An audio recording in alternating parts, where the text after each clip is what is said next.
Assalamualaikum warahmatullahi wabarakatuh. Sugeng rawuh pamirsa, selamat datang kembali di resep Ulin Nama. Di video resep kali ini saya akan berbagi tips seputar coklat batang. Bagaimana cara mencairkan coklat batang yang simple dan anti gagal, serta hasilnya bisa mengkilat seperti ini. Resep ini saya dapatkan setelah mengalami try and error yang berulang kali. Setelah terus mencoba dan belajar, sampai pada akhirnya saya menemukan resep yang saya share kali ini. Simple, mudah dibuat, anti gagal, dan hasilnya bisa mengkilat seperti ini. Tanpa berlama-lama, sekarang mari kita buat bersama-sama. Untuk semua resep yang saya share itu ala saya sendiri ya. Jadi jika dirasa bermanfaat, boleh di-save, diterapkan, ataupun di-share ke yang lainnya.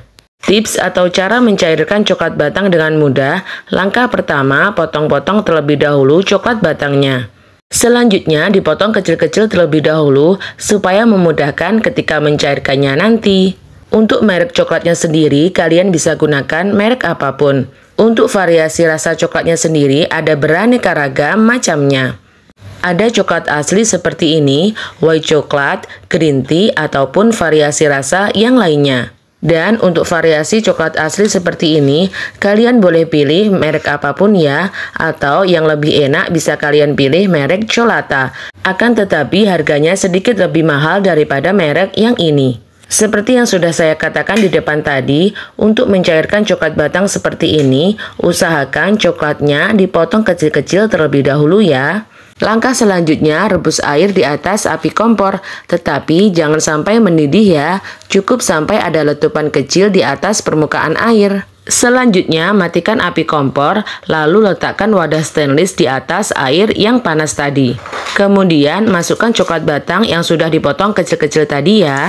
Menurut saya, jenis coklat batang itu ada beberapa versi. Bisa dilihat ketika dipotong, jika tekstur coklat batangnya keras, maksudnya tekstur keras di sini bukan karena habis disimpan di chiller kulkas ya, melainkan memang tekstur coklat batangnya sendiri benar-benar keras, meskipun sudah ditaruh di suhu ruang yang lama. Jadi, ketika proses melelehkannya perlu ditambahkan campuran minyak goreng. Biasanya untuk ukuran 110-150 gram, saya tambahkan dengan 1-2 sendok makan minyak goreng. Atau kalian boleh menambahkannya sesuai tekstur coklat leleh yang diinginkan ya.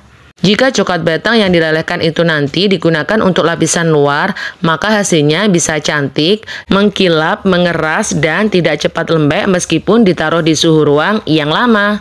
Berbeda dengan tekstur coklat batang yang lembek meskipun masih baru dibeli dari toko. Jika tekstur coklat batangnya lembek, maka tidak perlu dicampurkan dengan campuran minyak goreng, supaya hasilnya bisa mengeras dengan baik meskipun sudah ditaruh di suhu ruang dengan waktu yang lama. Pernah suatu ketika saya membuat kue kering yang dilapisi dengan coklat leleh bagian luarnya, dan kebetulan saya menggunakan coklat batang yang teksturnya tidak keras ataupun teksturnya lembek. Lalu ketika mencairkan coklat batang itu tadi, saya campurkan sedikit minyak goreng. Kemudian di saat sudah jadi dan saya taruh di suhu ruang sekitar 1 jam, kue kering yang saya lapisi dengan coklat leleh tadi hasilnya sudah tidak mengeras ataupun hasilnya sudah jadi lembek banget. Jadi bisa ditarik kesimpulan bahwasanya jika tekstur coklat batangnya memang asli dari sananya lembek, jangan dicampurkan dengan campuran minyak goreng ya, supaya hasilnya bisa mengeras lama meskipun ditaruh di suhu ruang. Langkah selanjutnya untuk memasak ataupun mencairkan coklat batang sendiri, caranya cukup simple banget. Pertama, panaskan air di atas api kompor terlebih dahulu sampai airnya dalam keadaan panas atau ada letupan kecil di atas permukaan air. Kemudian, angkat airnya dari atas api kompor, lalu letakkan wadah stainless di atas air panas tadi.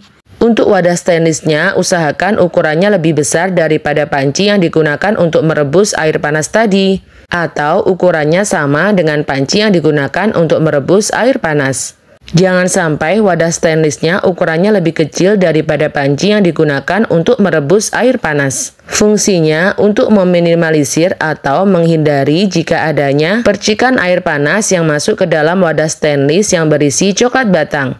Karena di saat kita melelehkan coklat batang, maka perlu diaduk ataupun digoyang-goyang. Jadi takutnya percikan airnya masuk ke dalam wadah stainless yang digunakan untuk melelehkan coklat batang. Jadi karena menggunakan air panas, untuk ukuran suhunya stabil ya.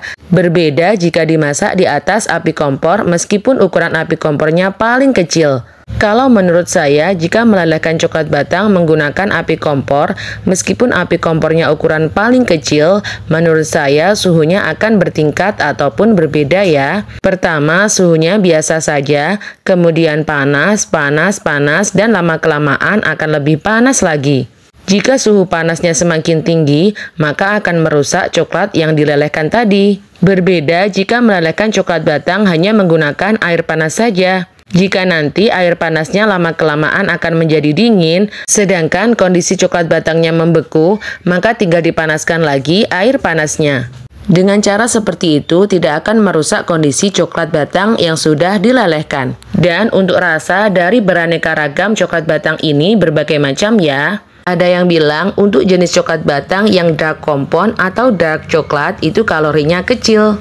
Karena rasanya tidak semanis dengan coklat batang yang lainnya. Otomatis kandungan gulanya lebih kecil daripada coklat batang yang berbagai macam variasi rasa. Jika coklat batang digunakan untuk lapisan luar, usahakan kondisi kue ataupun bahan makanan yang akan dilapisi dengan coklat leleh itu tadi, kondisinya jangan dingin ya. Karena jika kondisinya dingin dan dilapisi dengan coklat leleh itu tadi, coklat lelehnya itu tadi akan sangat cepat mengeras. Jadi jika diberi topping di atas coklatnya itu nanti akan sulit menempel. Berbeda lagi jika coklat batang itu tadi dilelehkan untuk melumuri es potong atau di jajanan SD sering dinamakan dengan es goreng. Jika coklat leleh itu nanti akan dibuat lapisan untuk es krim ataupun es potong, maka bisa ditambahkan dengan campuran minyak goreng sedikit lebih banyak daripada untuk lapisan kue ataupun bahan makanan yang lainnya. Karena seperti yang saya bilang tadi, coklat leleh itu akan sangat cepat mengerasnya di beberapa makanan yang kondisinya dingin dan teksturnya beku. Sampai di sini ya tips dan trik cara melelehkan coklat batang dan seputar informasi tentang coklat batang. Semoga bisa membantu dan bermanfaat. Selamat mencoba sendiri di rumah ya. Semoga tips dan resep-resep yang saya berikan ini bermanfaat untuk kalian semua. Terima kasih kepada teman-teman semua yang telah menonton video ini sampai selesai. Dukung channel kami dengan cara klik subscribe, like, dan share sebanyak-banyaknya. Dan jangan lupa nyalakan notifikasinya supaya tidak ketinggalan video terbaru dari kami. Wassalamualaikum warahmatullahi wabarakatuh. Dan tungguin resep-resep terbaru dari channel ini. Sampai jumpa.